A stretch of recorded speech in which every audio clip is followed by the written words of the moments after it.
Rain poured down my face as I stood at the edge of what was once my mother's thriving farm. The Tennessee mud seeped between my bare toes.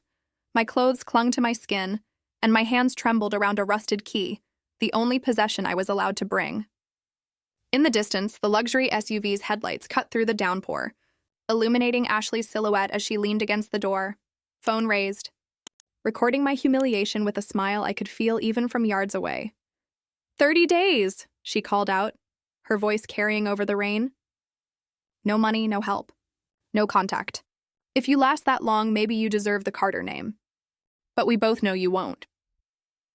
The car's engine revved, and I caught a glimpse of my son Jason's profile, his eyes fixed forward, refusing to meet mine. As they sped away, their taillights disappeared down the muddy driveway, leaving me alone with a property that once smelled like cornbread and gardenias, but now reeked of abandonment and decay. I turned toward the dilapidated farmhouse, its windows like hollow eyes watching my approach. My mother's final request had shocked everyone, especially me. But as I took my first step toward the house, something stirred within me, a quiet determination that felt both foreign and familiar. What Ashley didn't know, what none of them knew, was that my mother's land wasn't cursed.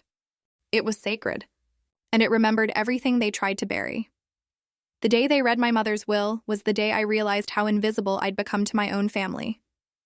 We gathered in Mr. Harold Pennington's office, a stuffy room with oak paneling and the lingering scent of lemon furniture polish. The lawyer's bow tie seemed too tight around his neck as he shuffled the papers, avoiding eye contact with everyone. I sat alone on one side of the room. Across from me, my son Jason and his wife Ashley perched on matching leather chairs, her manicured nails tapping impatiently against her designer purse. Ashley wore black not out of respect for my mother, but because, as she'd once told me, black is slimming and appropriate for acquisitions. That's what this was to her. An acquisition. Before we begin, Mr. Pennington cleared his throat, I want to say that Rosemary Carter was one of the finest women I've known in my 40 years of practice. Ashley's eye roll was subtle but unmistakable. Get to the good part. Harold, she said with a tight smile. We have contractors meeting us at the property in 2 hours. My heart constricted. Contractors? They hadn't even waited for the will reading. Mr. Pennington's eyes narrowed slightly before he adjusted his glasses. Very well. I'll read Rosemary's final testament in her own words. He unfolded a letter, handwritten in my mother's elegant script, the same handwriting that had signed my school permission slips and written encouraging notes in my lunchbox decades ago. I, Rosemary Elizabeth Carter, being of sound mind and body, do hereby bequeath my entire estate, including the Carter family farm, all financial holdings and personal possessions, to my daughter, Evelyn Marie Carter. Ashley's smile widened, and she reached for Jason's hand. They'd always assumed I would pass anything I inherited directly to them. In their minds, I was merely a conduit, under one specific condition. The room stilled. Mr. Pennington's voice grew stronger. Evelyn must reside, alone, for 30 consecutive days on the family farmstead without financial assistance or external contact. She must live off the land as our ancestors did. Only upon completion of this requirement will the inheritance be released. The silence that followed felt thick enough to cut with a knife. Then Ashley laughed, a sharp, cruel sound that bounced off the walls. This is a joke, right? That place is falling apart. There's no electricity, no running water. The terms are legally binding, Mr. Pennington replied, his tone measured. If Evelyn declines or fails to complete the 30 days, the entire estate will be donated to the Willow Creek Historical Society. Not to Jason, not to Ashley. To strangers. Mom, you can't be serious, Jason finally spoke, addressing me instead of his grandmother's memory. You're 48 years old. You've never lived without modern conveniences. You'll last 3 days tops. 2, Ashley corrected, examining her nails. I give her 2 before she's crying for a hot shower and her memory foam mattress. I stared at my hands, calloused from 20 years of teaching elementary school art, hands that had raised Jason alone after his father left. Hands that had applauded at every baseball game and graduation. Hands that had welcomed Ashley into our family despite her thinly veiled contempt. Mrs. Carter? Mr. Pennington prompted gently. Do you accept these terms?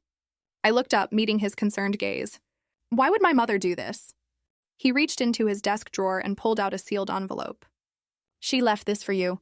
To be opened only if you accept, Ashley stood abruptly. This is ridiculous. Jason, we need to contest this immediately. There's no way this holds up in court. Mr. Pennington cleared his throat again. Actually, Mrs. Monroe Carter, I helped Rosemary draft this will specifically to withstand legal challenges. It's quite airtight. 30 days, I whispered, more to myself than anyone else. Alone on the farm? The farm had been abandoned for over 10 years. After my father died, Mom couldn't bear to live there anymore. She moved into a small house in town, renting out the farmland but keeping the homestead untouched, a museum to memories too painful to revisit but too precious to erase. I'll do it, I said, surprised by the steadiness in my voice. Jason's head snapped toward me. Mom, don't be stupid. You're a kindergarten teacher, not a survivor contestant. I'm accepting my mother's challenge, I repeated, louder this time. Ashley's laugh was like ice water. Perfect. This will be fascinating to watch. When you fail, and you will fail, we can finally sell that eyesore to developers who've been begging for that land. Mr. Pennington nodded solemnly. The 30 days begin tomorrow at dawn. You may bring only the clothes on your back and this key. He handed me a rusted skeleton key attached to a faded red ribbon. No phone, no money, no supplies. I understand, I said, taking the key. As we left the office, Ashley slipped her arm through Jason's, leaning close to whisper something that made him smile. I walked behind them, invisible again. The weight of the key in my palm was the only thing that felt real. That night, I sat in my apartment surrounded by framed photographs of a life devoted to others, Jason's graduations, my classroom full of smiling children, my mother's birthday celebrations. Not a single photo of myself alone. I'd become a supporting character in my own story. Tomorrow, that would change. I didn't know why my mother had set this challenge, but as I packed a small bag for Jason to keep during my absence, I made a silent promise. I would not fail her. Or myself. The rain had already started when they dropped me off the next morning, my future as uncertain as the darkening Tennessee sky. The key stuck in the lock.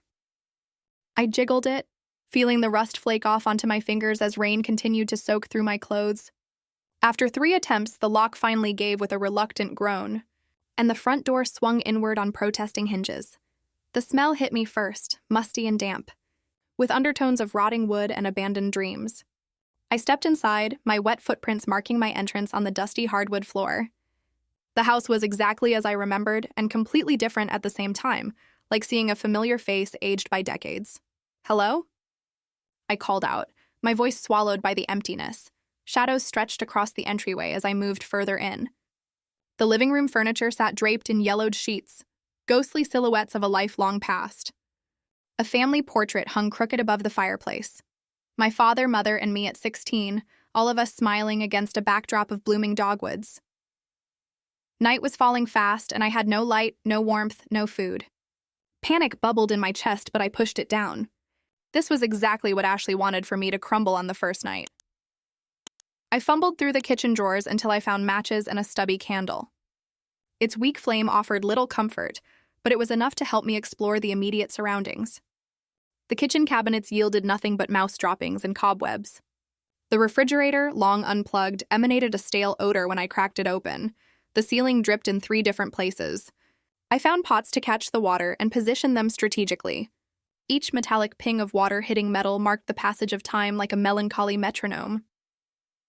I dragged a sheet-covered couch away from the dampest part of the room and curled up, still in my wet clothes, shivering as the temperature dropped. Sleep came in fitful bursts, interrupted by unfamiliar creaks and the occasional scurrying of tiny feet across the floor. Morning arrived with grudging sunlight filtering through dirty windows. Everything ached: my back, my neck, my pride. I rose stiffly and pulled back the heavy curtains, allowing light to flood the room, revealing dust motes dancing in the air and the true extent of the decay. My stomach growled painfully. Food would be my first priority. I remembered the vegetable garden my mother had meticulously maintained behind the house. Perhaps something had survived or gone wild. The back door stuck, swollen with moisture. I had to throw my shoulder against it 3 times before it gave way, nearly sending me sprawling onto the porch. The garden was now a tangle of weeds and wild growth, but I spotted raspberry bushes along the fence line, their fruit glistening with morning dew. Beyond them, what had once been neat rows of vegetables was now a chaotic jungle. Yet among the weeds, I spotted the unmistakable leaves of wild onions and dandelions, both edible, if memory served. I spent that morning foraging, filling my shirt with berries and edible plants. My fingers were stained purple by noon, but I had enough to quiet the worst of my hunger. As I ate, I surveyed the property from the back porch steps. The barn leaned precariously to one side, its red paint faded to a dull pink. The chicken coop was barely standing. Fields that had once grown corn and soybeans were now overgrown with tall grasses and wildflowers. It was beautiful in its wildness, but overwhelming in its neglect. One day at a time, I whispered to myself, echoing my mother's favorite saying. That afternoon, I discovered a snake in the pantry. Its black body slithered between broken jars, and I screamed, stumbling backward into shelves that collapsed under my weight. Glass shattered around me, and in that moment of terror and pain, I nearly gave up. I could walk down the driveway, follow the road to town, and admit defeat. But as I sat among the broken glass, something caught my eye, a single intact jar, somehow protected from the collapse. I reached for it carefully. Inside were blackberry preserves, the label written in my mother's handwriting, Summer 2010 for emergencies only. The seal was still good. I opened it with trembling hands and dipped my finger in, tasting sweetness that brought tears to my eyes. It was like my mother had known, had left this small treasure for me to find when I needed it most. Thank you, Mom, I whispered. With renewed determination, I searched the house methodically. In my old bedroom, I found clothes that no longer fit but could be repurposed. In the hall closet, dusty towels and linens. In the garage, tools rusted but still usable. Each discovery felt like a conversation with the past. By the end of the third day, I had established a rudimentary system. I collected rainwater in buckets for washing. I cleared one corner of the living room as my sleeping area. I repaired the worst of the pantry shelves and relocated the snake to the fields, watching it slither away with a mixture of fear and respect. That night, I found an old oil lamp and my father's toolbox. Inside was a half-empty bottle of lamp oil, matches, and a small notebook. I lit the lamp and opened the notebook, expecting my father's measurements and calculations. Instead, I found my mother's handwriting. If you're reading this, Evelyn, you've accepted my challenge. Good. It's time you remembered who you are, not who they've convinced you to be. I stared at the words, the flame-flickering shadows across the page. My mother had planned this all along. This wasn't a test of survival. It was a message. And I was only beginning to hear it. Outside, an owl called into the darkness. Inside, surrounded by the ruins of my family's past, I felt something I hadn't experienced in years, curiosity about what tomorrow might bring. By the end of my first week on the farm, my hands were blistered but stronger. I'd established a routine that felt almost natural rising with the sun, gathering berries and edible plants, working on small repairs until midday heat forced me inside, then continuing as the afternoon cooled. I discovered wild carrots growing near the old garden fence and cleaned out the rain barrel behind the house, providing a more reliable water source. The east bedroom had the fewest leaks, so I'd moved my sleeping arrangements there, fashioning a mattress from old curtains and the least musty couch cushions. Each night, I fell into exhausted sleep, too tired to even dream. On the seventh day, while searching for more candles in the attic, I discovered a trunk with my name carved into the lid. Inside were childhood treasures I'd forgotten, report cards, dried corsages, handmade cards I'd given my parents. Beneath these memories lay a faded blue notebook. I brought it downstairs to examine in better light. The first page read simply, "For Evelyn, when the time is right." It was my mother's journal, started the year after my father died. I hesitated, feeling like an intruder despite the inscription. These were her private thoughts. But hadn't she left it for me to find? "The lawyer called today," began the first entry. Ashley and Jason came by again, asking about selling the farm. They brought glossy brochures from developers. 65 acres of premium residential opportunity, they called it. As if this land hasn't been premium opportunity for generations of Carters already. They don't understand what this place really is, what it holds. My heart stuttered. Jason and Ashley had been pressuring Mom to sell. Before she died? I read entry after entry, watching my mother's growing concerns unfold across the pages. Evelyn visited today.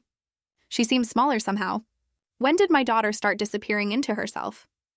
She gives so much to Jason, to those school children, to everyone but herself. She doesn't see how Ashley manipulates her, makes her doubt herself. How did I raise a daughter so strong for others, yet so willing to erase herself? Tears blurred my vision. I'd thought I was invisible to everyone, including my mother. But she had seen me more clearly than I saw myself. The journal's final entry, dated just weeks before her death, hit me hardest. I've made my decision. Harold thinks I'm being dramatic, but he's drawing up the papers anyway. Evelyn needs to remember who she is away from their influence. This land knows her. It will speak to her if she listens. And what's buried here, both treasures and truths, belongs in her hands, not theirs. 30 days. That's what it took for me after William died. 30 days alone with this land to find myself again. I pray it's enough for her, too. I closed the journal, my hands shaking. This wasn't a cruel test or final eccentricity. It was a gift, perhaps the most thoughtful one my mother had ever given me. That night, a thunderstorm rolled through, violent and cleansing. I sat on the covered porch, watching lightning illuminate the overgrown fields in flashes of brilliant white. Each thunderclap seemed to shake loose another layer of the person I'd become, the accommodating mother, the invisible mother-in-law, the retiring teacher who never raised her voice even when she should have. By morning, the storm had passed, leaving behind a washed-clean world. I walked the property barefoot, feeling mud between my toes, noticing details I'd overlooked before: wild strawberries growing near the pond, a family of rabbits nesting under the porch, the remains of my mother's herb garden struggling to reclaim its territory from invasive weeds. I knelt in the wet earth and began pulling weeds, uncovering thyme, oregano, and rosemary. My mother's namesake herb. The familiar scent released by my touch brought her back so vividly I gasped. "I'm listening, Mom," I whispered. "I'm here." Later that afternoon, I ventured into the barn for the first time. The tilting structure looked dangerous, but I moved carefully, testing each step. Inside, farm equipment lay abandoned under years of dust. In the back corner sat my father's old workbench, his tools organized exactly as he'd left them. Above the bench hung a crude wooden sign I'd made in 4th grade: Dad's Workshop, Geniuses Only. I smiled at the memory, running my fingers over the childish letters. Something about the workbench seemed odd. It was positioned strangely, several feet away from the wall. I pushed against it experimentally, and to my surprise, it moved with relative ease, revealing a small door set into the floor, a storm cellar or root storage I'd never known existed. The hinges protested as I pulled it open. Stale air rushed up to meet me. I retrieved the oil lamp from the house and descended narrow wooden steps into a small underground room lined with shelves. Root cellars weren't uncommon on old farms, but this one seemed different, more deliberately constructed. The shelves held dozens of mason jars, many still sealed and labeled in my mother's handwriting: blackberry jam, pickled beans, applesauce. But on the far wall, partially hidden behind the preserves, was a metal lockbox. I brought it into the light. No key was visible, but I remembered the ribbon-tied key Mr. Pennington had given me, the one I'd assumed was just for the house. It fit perfectly. Inside the box were documents, the original deed to the property, letters, and photographs I'd never seen. I spread them carefully on the workbench, piecing together a story my mother had never told. The letters were addressed to my dearest Rose and signed by someone named Thomas Beecham. Their contents spoke of shared dreams, a planned future, and most shockingly references to our child. The most recent was dated 9 months before my birth. Among the papers was a deed showing that half the farm had originally belonged to Thomas Beecham, who had transferred ownership to Rosemary Carter shortly before disappearing from county records entirely. I sat heavily on a nearby stool, my world tilting on its axis. William Carter, the only father I'd ever known, might not have been my biological father. This Thomas Beecham was, and he had owned half this land, which meant it had been mine all along, inherited through him, not my mother. As daylight faded, I carefully returned everything to the lockbox, my mind racing with questions only the dead could answer. Whatever else this farm held, it was becoming clear that its secrets were far more valuable than its acreage. 2 weeks into my stay, I heard the unmistakable sound of tires on gravel. My heart leapt into my throat. Had it been 15 days already? I'd lost track, marking time by sunrises rather than calendar dates. I peered through the newly cleaned front window to see Ashley's SUV rolling up the driveway, dust billowing behind it. I quickly assessed my appearance: faded jeans now patched with material from old curtains, a flannel shirt I'd found in my father's closet rolled up at the sleeves, hair pulled back with a strip of fabric. I looked rustic but reasonably put together, which somehow felt important. Ashley emerged first, designer sunglasses perched on her nose despite the cloudy day. Jason followed, his movements stiff and uncomfortable. Behind them came a third vehicle, Mr. Pennington's sensible sedan. I met them on the porch, conscious of my bare feet and soil-stained hands. Well, Ashley drawled, looking me up and down. You're still here. Jason owes me $20. She held up her phone, recording me like I was an exotic animal in a zoo. Say hello to your fans, Evelyn. I've been documenting your journey on my social media. Everyone's taking bets on when you'll break. The casual cruelty in her voice was nothing new, but it landed differently now. Instead of shrinking, I stood straighter. Hello, Jason, I said, ignoring Ashley. Mr. Pennington, this is an unexpected visit. The lawyer nodded respectfully. Just checking in, as stipulated in the will. 2 weeks down, 2 to go. We brought champagne, Ashley said, lifting a bottle from her tote bag, to celebrate when you inevitably give up today. Ashley, Jason muttered, looking anywhere but at me. What? She's clearly miserable, Ashley gestured at the property. Look at this place. It's worse than when we dropped her off. She wasn't entirely wrong. To outside eyes, the farm probably looked as neglected as ever. But I saw the differences. The cleared pathway to the well, the mended steps, the small vegetable plot I'd started near the kitchen using seeds found in the root cellar. Actually, Mr. Pennington interjected, I noticed several improvements. The porch has been swept clean, the windows washed. Is that a clothesline I see around back? I nodded. I've been washing the linens I found. It's amazing what a little vinegar and sunshine can do for decades-old stains. Ashley rolled her eyes dramatically. Fascinating. Next, you'll be churning your own butter and weaving baskets. I made blackberry jam yesterday, I said mildly. Would anyone like some? The look of surprise on their faces was worth every blister on my hands. I led them inside, where the transformation was more evident. The living room was cleared of dust and cobwebs, the furniture uncovered and arranged around the fireplace. Wildflowers sat in mason jars on the mantel. The floors were swept, the worst of the leaks patched. This is unexpected, Jason said, speaking directly to me for the first time. There's still hot water in the kettle if anyone would like tea, I offered, moving toward the kitchen where I'd rigged a simple cooking setup over the old fireplace. I'd become quite proficient at building small, efficient fires that required minimal wood. Ashley followed, filming everything. Is this sanitary? Are you drinking from the pond or something? Rainwater, filtered through charcoal, I explained. A technique my mother taught me when I was a girl. Your mother was clearly insane, Ashley muttered. But I noticed her tucking her phone away.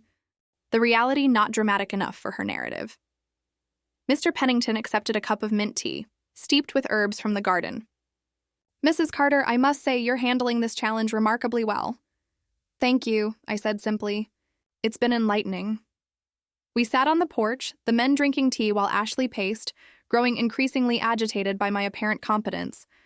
When Mr. Pennington asked about my daily routine, I described my gradually expanding world foraging, gardening, small repairs, without mentioning the journal or the hidden documents.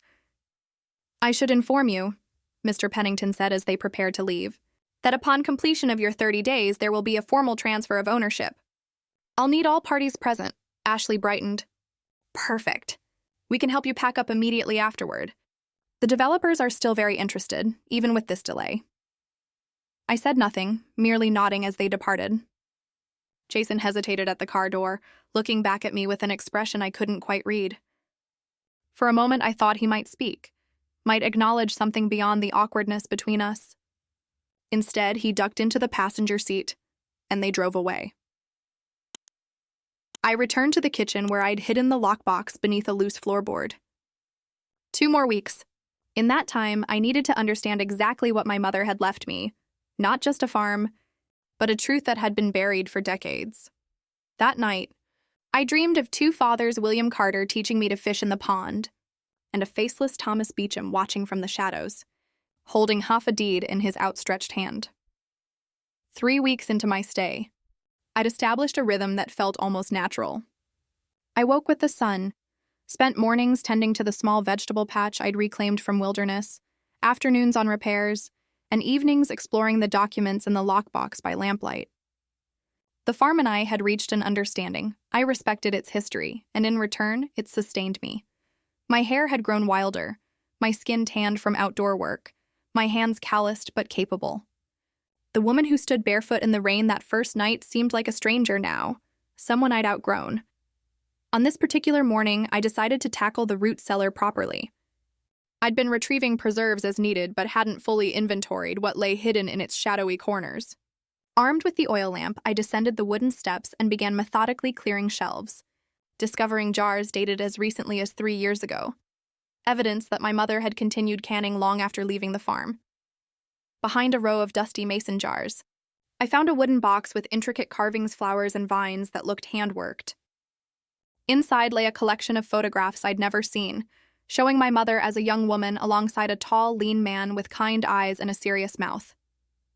On the back of one photo, in my mother's handwriting, Thomas and me, spring planting, 1976, Thomas Beecham, my biological father. I studied his face, searching for traces of myself. The shape of his eyes, perhaps, or the way he tilted his head slightly in photographs. Did he know about me? The letters suggested he did, but they stopped abruptly before my birth. Had he abandoned us, or had something happened to him? Beneath the photos lay a small envelope addressed simply, "For Evelyn." Inside was a single sheet of paper, yellowed with age but preserved in the dry cellar air. "My dearest daughter," it began in unfamiliar handwriting. "If you're reading this, you've found your way back to the land that should have been your birthright. I hope your mother has told you about me by now. But if circumstances prevented that, know this. I loved you before you were born, and I would have moved heaven and earth to watch you grow." The farm was meant to be our family legacy, yours, mine, and your mother's. My half was always intended for you, regardless of what happened between your mother and me. This land knows you, even if you don't yet know it. Listen to it. It will guide you home. It was signed simply, "Your father, Thomas." Tears blurred my vision. He'd left this for me. A man I'd never known had thought of my future, had tried to secure a legacy for me. But what had happened to him? Why had my mother married William Carter instead? And why had she kept Thomas's existence a secret all these years? The last item in the box was a newspaper clipping dated October 1976, 6 months before my birth. The headline read, "Local man missing after flash flood." The article described how Thomas Beecham's truck had been found washed downstream after heavy rains. But his body was never recovered. He hadn't abandoned us.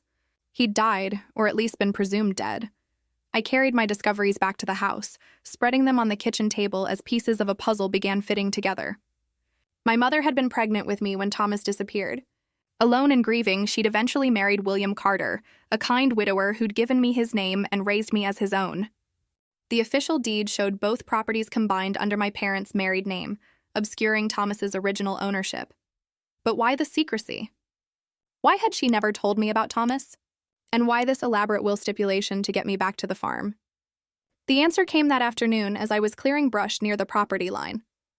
A rusted mailbox, half hidden by overgrowth, caught my attention. The name Beecham was barely visible on its side. This must have marked the boundary between the two original properties. As I cleared away more undergrowth, I discovered a small stone marker embedded in the ground, not a grave, but a property corner. Carved into it was a date. April 10th, 1976, and the initials TB plus RM, Thomas Beecham and Rosemary Miller, my mother's maiden name. I kept clearing, following what seemed to be an old path, until I reached a clearing I hadn't noticed before. In the center stood the charred remains of what must have been a small cabin. Only the stone foundation and chimney remained, blackened by an old fire. I knelt in the tall grass, running my fingers over stones worn smooth by time and weather. This must have been Thomas's home, perhaps where he and my mother had planned to live before tragedy struck. The cabin had burned long ago, but recently someone had placed fresh wildflowers on the chimney stones. My mother. She'd been coming here all along, keeping this connection alive. Back at the house, I opened her journal again, searching for clues. The entries now made more sense. Her reluctance to sell wasn't just sentiment. It was about preserving Thomas's legacy. For me, one entry stood out. Ashley found the old deed today while helping me organize. She saw Thomas's name, asked questions I wasn't ready to answer. I saw something in her eyes I didn't like: calculation. Always calculating, that one. A chill ran through me. Had Ashley discovered my true parentage and the original property division? Is that why she and Jason had been so eager to sell before I could learn the truth? The final piece fell into place when I returned to the lockbox and examined the documents more carefully. Among them was a letter from a developer dated just 3 months before my mother's death, offering to buy the property for far more than market value. But most disturbingly, I found draft documents with my mother's forged signature, prepared to transfer the property to Jason and Ashley immediately. My hands shook as I realized what had happened. They had tried to steal my inheritance, my birthright, from a father I'd never known. My mother's will wasn't just a character-building exercise. It was her last defense against their scheme. 1 week remained of my 30-day challenge. 1 week to decide what to do with this knowledge, with this land, with the truth about who I really was. That night, a violent thunderstorm swept through, rattling the windows and sending leaks pattering into buckets throughout the house. I sat wrapped in a quilt on the porch, watching lightning illuminate the fields in brilliant flashes. For the first time since arriving, I felt at peace. Whatever came next, I was ready. I was a Carter by name, but I was also a Beecham by blood. And this land belonged to me in ways Ashley and Jason could never understand. Day 24 dawned clear and cool, the world washed clean by the previous night's storm. I walked the property at sunrise, observing how the wild beauty of the place had transformed in my eyes from chaotic neglect to natural abundance. Blackberry bushes that had once seemed like invasive thorns now promised summer fruit. The leaning barn I'd feared would collapse now struck me as charmingly weathered, still standing despite decades of neglect. I'd spent 3 weeks surviving. Now I wanted to thrive. With renewed purpose, I tackled projects I'd been avoiding. I repaired the back steps completely rather than just making them passable. I cleared the front garden beds and transplanted wild herbs from the woods. I fashioned a proper clothesline between 2 sturdy trees and washed every salvageable piece of fabric in the house using lye soap I'd made from rendered animal fat and wood ash, another skill gleaned from my mother's handwritten recipes. By day 26, the transformation was remarkable. The house still needed extensive repairs, but it was clean, functional, and beginning to feel like a home again. I'd created living spaces that honored both my mother's taste and my own emerging aesthetic, simpler, more connected to the land. I kept Thomas's letter in my pocket, touching it occasionally like a talisman. Knowing I was his daughter had shifted something fundamental in my self-perception. The quiet strength I discovered wasn't new. It had been inherited, lying dormant until the land called it forth. On the morning of day 27, I heard tires on the gravel driveway. Instinctively, I moved to the front window, expecting Ashley's SUV. Instead, I saw Mr. Pennington's sedan, traveling alone. I met him on the porch, offering water from the well, served in a clean mason jar. "This is unexpected," I said as he settled into one of the rocking chairs I'd restored. "Is everything all right?" "That depends on your perspective," he replied, accepting the water gratefully. "I received some concerning information yesterday that I felt obligated to share with you personally." He removed a manila envelope from his briefcase. "These documents were delivered to my office anonymously. They appear to be draft transfer papers with your mother's forged signature, as well as emails between your son, daughter-in-law, and a developer called Meridian Properties." My heart raced, but I kept my expression neutral. "I'm familiar with the documents.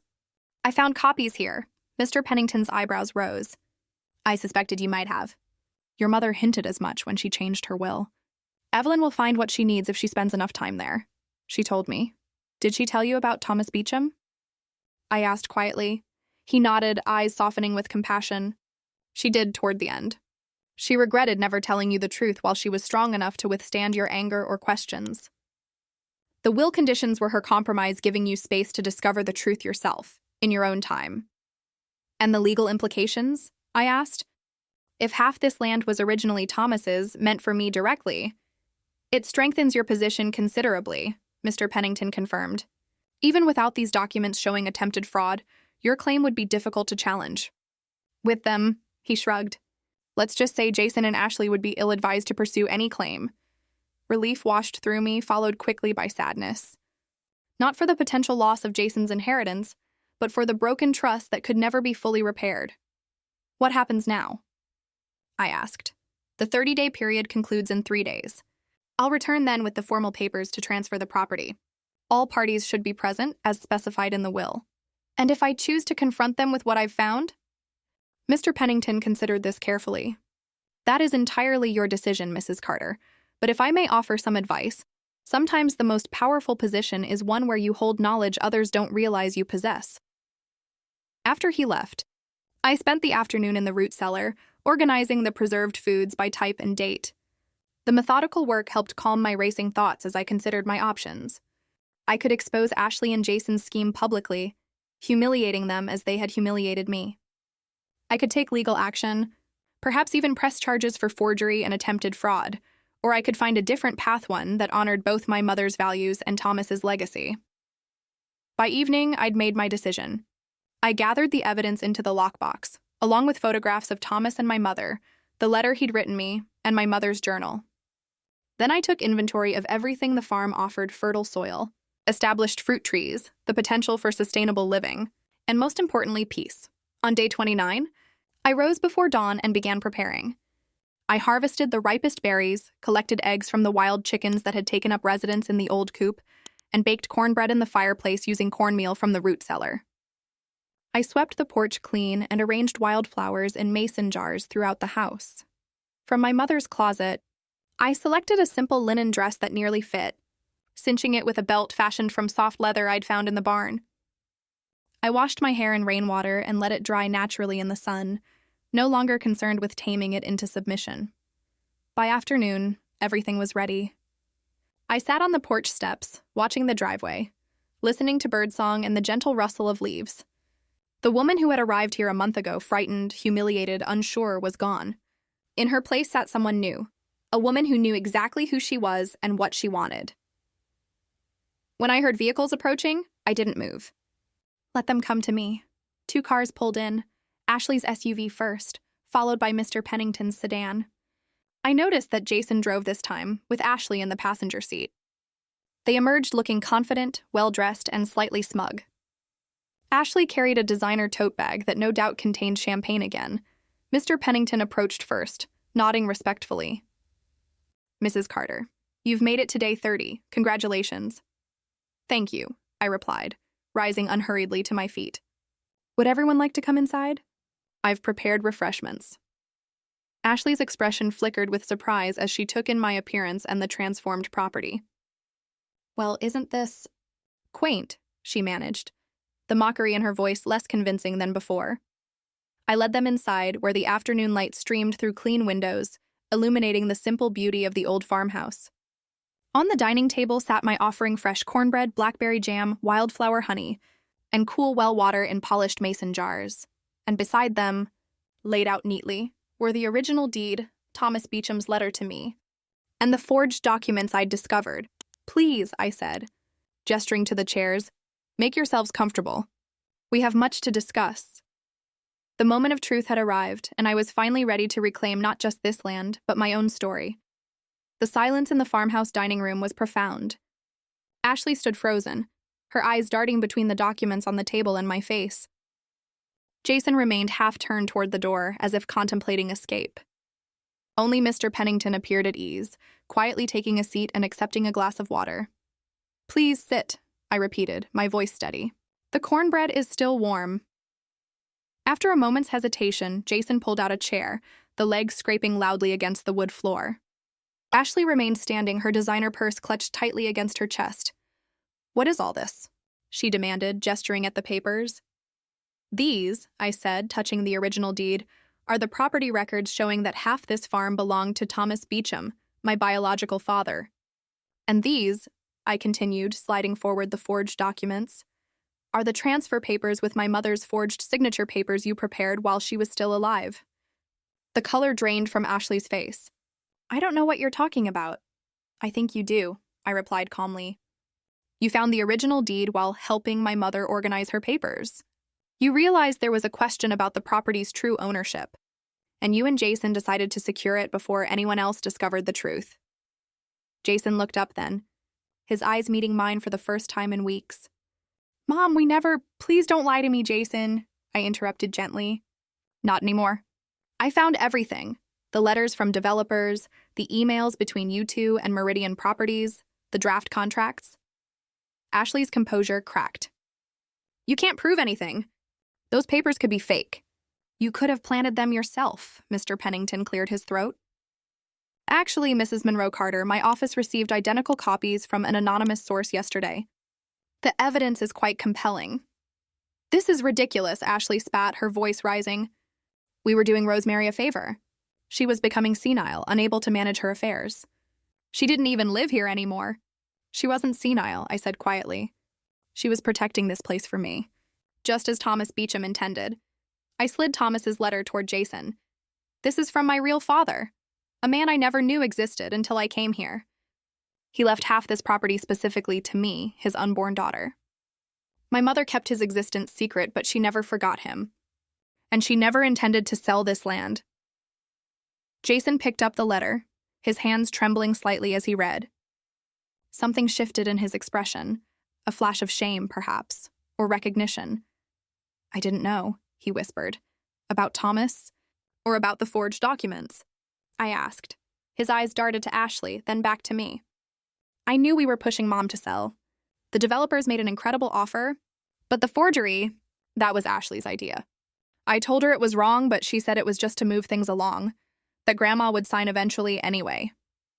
You spineless coward, Ashley hissed, turning on him. Don't you dare put this all on me. You were happy enough to spend the money we were going to make. Their marriage was unraveling before my eyes, the foundation of trust crumbling under the weight of exposed lies. I felt a momentary pang of sadness, not for them, but for what might have been if they'd chosen honesty. I'm not pressing charges, I said, the statement cutting through their argument like a knife. Both turned to stare at me in disbelief. What? Ashley managed. I'm not pressing charges for the forgery, I repeated. But I am claiming full ownership of this property, as is my legal right, both through my mother's will and through my biological father's original intent. Mr. Pennington nodded approvingly. I've prepared the transfer documents which make it clear that the entire property now belongs solely to Evelyn Carter, with no contingencies or encumbrances.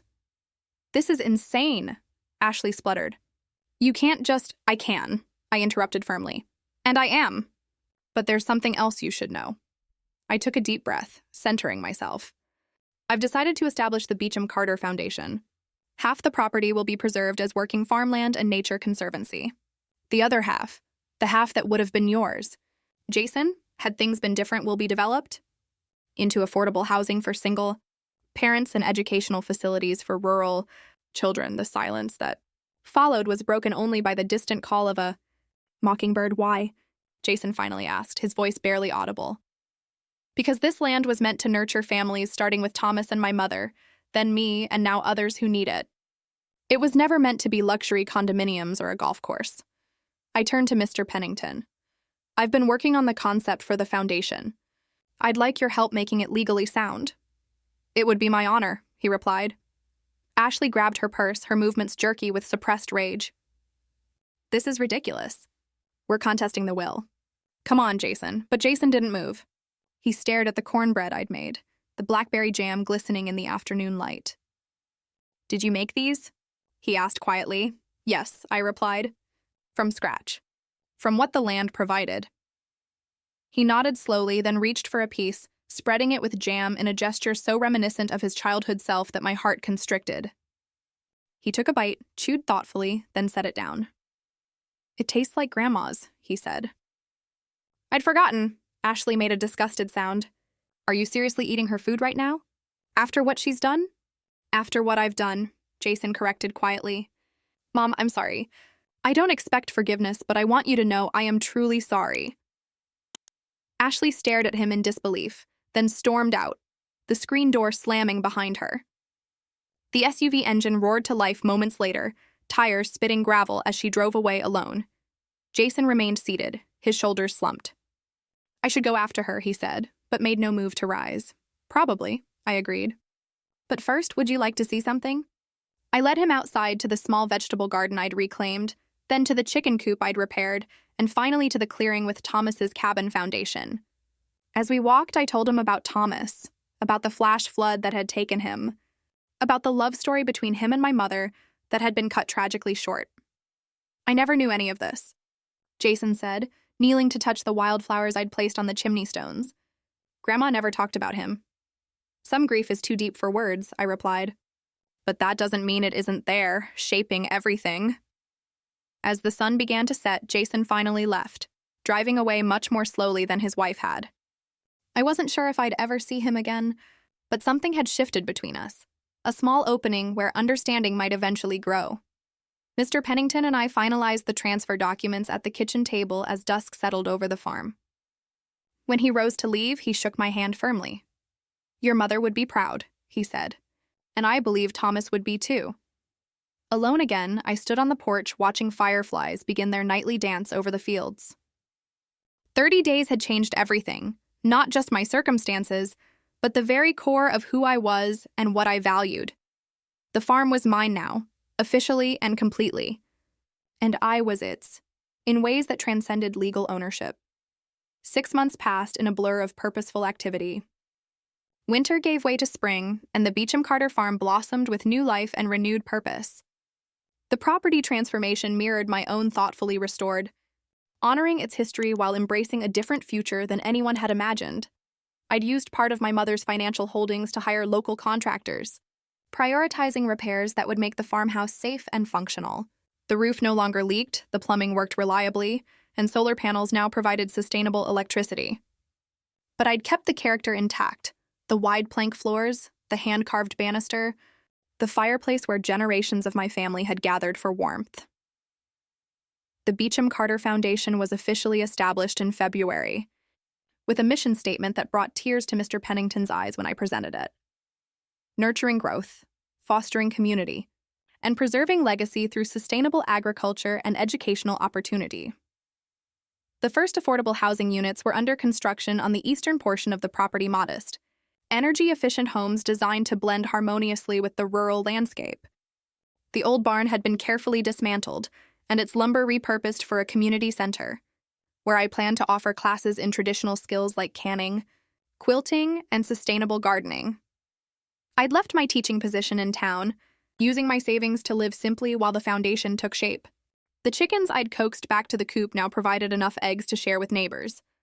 The vegetable garden had expanded exponentially, and I'd planted an orchard of heritage apple varieties where Thomas's cabin once stood, a living memorial more fitting than stone. On this particular morning in late May, I sat on the porch with my coffee, watching dawn break over fields that would soon be community gardens. The journal in my lap contained my own entries now, continuing the story my mother had begun. A familiar sedan appeared on the horizon, making its way slowly up the gravel drive. Mr. Pennington had become a regular visitor, offering legal guidance and, increasingly, friendship as the foundation developed. But today he wasn't alone. Jason sat in the passenger seat. My heart quickened as they parked and approached. Jason looked different, thinner, more subdued, his designer clothes replaced by simple jeans and a work shirt. "Good morning," I called, rising to meet them. "Mrs. Carter?" Mr. Pennington greeted me warmly. "I hope you don't mind the unannounced visit. Jason contacted me yesterday asking if I could facilitate a meeting." Jason stood awkwardly, hands in his pockets. "Hi, Mom." "Hello, Jason. Would you like some coffee?" He nodded, following me inside. The house smelled of fresh bread, a skill I'd finally mastered after months of practice. We settled at the kitchen table, morning light streaming through windows now adorned with simple curtains I'd sewn myself. "Ashley filed for divorce," he said after a moment. "It was finalized last week," I nodded, unsurprised. "I'm sorry, don't be. It was long overdue." He glanced around the kitchen, taking in the changes. "This place looks amazing. Nothing like what I remembered." "It's becoming what it was always meant to be," I replied. "It just needed someone to listen to it." "I've been following news about the foundation online," he continued. "The scholarship program for rural students, that's really something." "We've already had 40 applications for the fall semester," I said. "Kids who might not otherwise consider college." Silence fell between us. not entirely uncomfortable but weighted with unspoken questions. "Why are you here, Jason?" I finally asked. He took a deep breath. "I want to help. With the foundation, the community center, whatever you need. I don't expect anything, not forgiveness, not inheritance, certainly not trust. I need to do something meaningful for once in my life." I studied my son's face, the features that had always reminded me of his father, but now also revealed hints of my own determination, my mother's perceptiveness. "It won't be easy," I said carefully. "We're working with limited resources, and there's a lot of physical labor involved." "I've been volunteering at a community garden in Nashville," he said. "I'm not afraid of dirt anymore." A small, self-deprecating smile crossed his face. "Turns out I'm pretty good with tomatoes." Despite everything, I felt a glimmer of hope. "We could use help with the orchard. The saplings need regular care, and I can't manage it alone." "The orchard near the old cabin site?" he asked. "Mr. Pennington told me about it." "About Thomas, too," I nodded. "Your grandfather. He would have been your grandfather." "I'd like to learn more about him," Jason said quietly, "if you're willing to share." That afternoon, we walked the property together, mother and son. The distance between us measured not just in the months of separation, but in the years of misunderstanding that had preceded it. We didn't speak much, but when we reached the orchard, Jason knelt to pull weeds from around a sapling without being asked. It was a beginning. Small, fragile, but real. Over the following weeks, Jason became a regular presence at the farm. He rented a small apartment in town and drove out each morning to work alongside the contractors and volunteers. He started simply hauling lumber, clearing brush, but soon revealed a talent for organization that proved invaluable as the community center neared completion. We never spoke of Ashley or the forged documents again. Some breaches of trust leave permanent scars, but working side by side, focused on building rather than dwelling on what had been broken, we found a new relationship gradually taking shape. The Foundation's inaugural community event was held in late summer, a harvest festival that drew hundreds from surrounding counties. Children ran through the orchard, which was still years from bearing fruit but already symbolized hope and renewal. Local artisans displayed their crafts in the community center. Families picnicked on blankets spread across fields that had lain fallow for decades. As twilight fell, I stood on the porch watching the community dispersing, satisfied exhaustion settling in my bones. Jason approached, carrying 2 glasses of lemonade. "Mom, there's someone who wanted to meet you," he said, gesturing toward a young woman waiting respectfully at the bottom of the steps. "This is Elena Rodriguez. She's the architect who redesigned the community center." Elena smiled warmly. "Mrs. Carter, it's an honor. Your vision for this place is extraordinary." "Thank you," I replied, noting the way Jason's eyes lingered on her. "But please, call me Evelyn." Later, after everyone had gone, I sat alone in the twilight, watching fireflies rise from the fields like earthbound stars. The farm hummed with contentment around me, not just a piece of land anymore, but a living entity with purpose and heart. I thought of my mother and Thomas, of the love that had created me, of the legacy they'd protected for decades. I thought of Ashley, whose greed had inadvertently set me on this path of discovery. I even thought of William Carter, the man who'd raised me as his own without complaint or condition. "We did it," I whispered to them all, to the land, to myself. We remembered who we were meant to be. As night deepened, I opened my journal and wrote a final entry about the 30 days that had changed everything. Sometimes the things meant to break us are actually invitations to remember who we really are. This land wasn't cursed. It was patient waiting for someone to listen to its secrets, to honor its past, and to imagine a future worthy of its gifts. I came here broken and alone, but I leave whole, connected to something larger than myself. And that is an inheritance beyond price.